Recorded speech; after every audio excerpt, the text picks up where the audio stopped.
Analisis perkembangan anak menurut Erik Erikson. Saya Alia Zakira dengan NPM 25020600097. Saya Nizana Urana Putri dengan NPM 25020600111. Saya Melda Junia Putri dengan NPM 25020600090. Yang pertama, kepercayaan versus kecurigaan. Masa ini dimulai ketika bayi lahir hingga berusia 1 tahun. Fokus perkembangan bayi membutuhkan pemenuhan kebutuhan dasar seperti kenyamanan dan kasih sayang. Pada tahap ini, bayi sepenuhnya bergantung kepada orang tua atau pengasuhnya. Jika orang tua atau pengasuhnya konsisten, penuh kasih sayang dan respon positif terhadap bayi, maka akan terbentuk rasa percaya bahwa dunia dan orang lain aman, serta bisa diandalkan. Contohnya, ketika bayi lapar dan segera disusui, maka bayi akan merasa nyaman dan lahirlah rasa percaya. Sebaliknya, jika bayi sering diabaikan dan diperlakukan kasar, maka akan tumbuh rasa kecurigaan terhadap lingkungan dan merasa dunia tidak nyaman.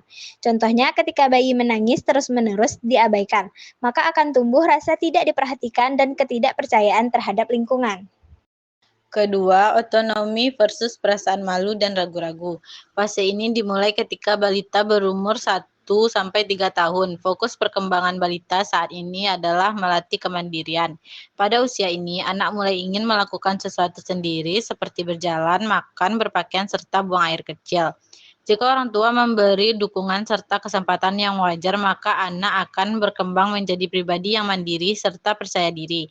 Contohnya, saat anak belajar makan sendiri meski berantakan, orang tua harus memuji agar anak merasa mampu dan bangga. Sebaliknya, jika anak terlalu sering dilarang dan tidak diberi kesempatan, maka anak bisa tumbuh dengan perasaan malu dan tidak percaya pada kemampuannya.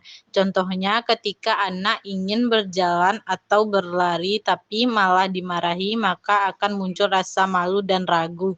Yang ketiga, inisiatif versus rasa bersalah. Fase ini dimulai saat anak prasekolah, yaitu umur 3-6 tahun. Anak fokus pada perkembangan inisiatif dan keberanian mencoba hal baru. Pada usia ini, anak mulai aktif dan penuh imajinasi. Jika mendapat dukungan serta respon positif, anak akan berkembang menjadi pribadi yang kreatif serta rasa tanggung jawab yang tinggi. Contohnya, ketika anak bermain, pura-pura menjadi dokter lalu dipuji, maka anak akan merasa lebih percaya diri. Namun, jika anak terlalu sering dimarahi atau ditekan, anak bisa merasa tindakannya selalu salah sehingga muncul rasa takut untuk mencoba hal baru. Contohnya, saat anak bertanya banyak hal tapi dimarahi, anak jadi merasa bersalah dan enggan untuk bertanya dan bercerita lagi. Yang keempat, kerajinan versus inferioritas atau rasa rendah diri. Fase ini dimulai saat anak menginjak sekolah dasar, yaitu usia 6-12 tahun. Pada fase ini, anak fokus pada perkembangan belajar keterampilan, kerja keras dan disiplin. Pada usia ini, anak mulai bersekolah serta belajar banyak keterampilan dan mendapatkan penilaian dari guru maupun teman. Jika anak berhasil dan mendapatkan dukungan, akan tumbuh rasa rajin dan kompeten. Contohnya, anak rajin belajar lalu mendapatkan pujian, maka anak akan merasa mampu. Namun, jika anak sering gagal, diremehkan atau dibandingkan secara negatif, anak bisa merasa tidak mampu dan minder terhadap teman-temannya. Kelima, identitas versus kekacauan identitas. Fase ini dimulai saat remaja, yaitu usia 12-18 tahun. Pada fase ini, anak fokus mencari jati diri, tujuan dan perannya dalam kehidupan. Pada saat remaja, anak mulai bertanya, siapa saya? Apa yang ingin saya lakukan? Bagaimana saya dipandang orang lain?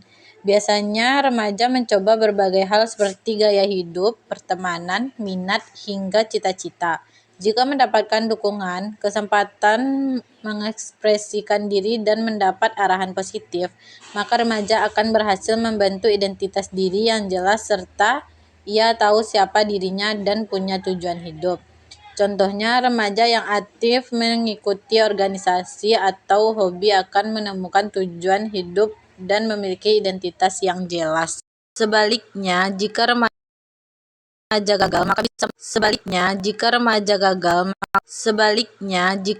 gagal, maka bisa mengalami kekacauan identitas karena merasa bingung dengan perannya, minder dan mudah terpengaruh karena tidak memiliki arahan hidup yang pasti serta tidak adanya dukungan. Contohnya, Remaja yang selalu ditekan untuk mengikuti keinginan orang tua akan merasa bingung menentukan pilihannya sendiri. Pada saat inilah krisis identitas terjadi. Yang keenam, keintiman versus isolasi.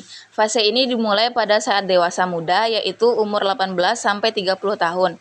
Pada saat ini, anak fokus pada perkembangan dalam membangun hubungan dekat dan komitmen dengan orang lain.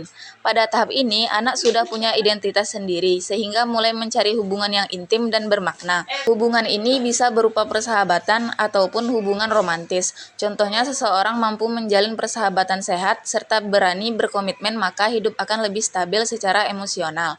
Namun, ketika hubungan yang dijalin gagal, anak bisa merasakan kesepian dan menarik diri dari orang lain. Contohnya, anak takut membuka diri karena khawatir disakiti sehingga cenderung menyendiri. Gambar tersebut adalah contohnya. Yang ketujuh, generativitas versus stagnasi. Fase ini dimulai saat dewasa tengah, yaitu usia 30-60 tahun. Pada saat ini, individu fokus pada produktivitas serta kepedulian pada generasi berikutnya. Pada tahap ini, individu berfokus pada pekerjaan, keluarga, dan sosial. Jika berhasil, maka muncullah rasa generativitas, yaitu rasa peduli untuk membimbing anak dan membantu orang lain. Contohnya, orang tua yang membesarkan anak dengan penuh perhatian serta aktif di masyarakat, maka akan merasa hidupnya berarti. Jika gagal, maka timbullah rasa stagnasi yang membuat hidup terasa berhenti dan tidak berkembang. Contohnya, individu yang hanya fokus pada diri sendiri dan tidak peduli dengan lingkungan sekitar akan merasa hidupnya kosong.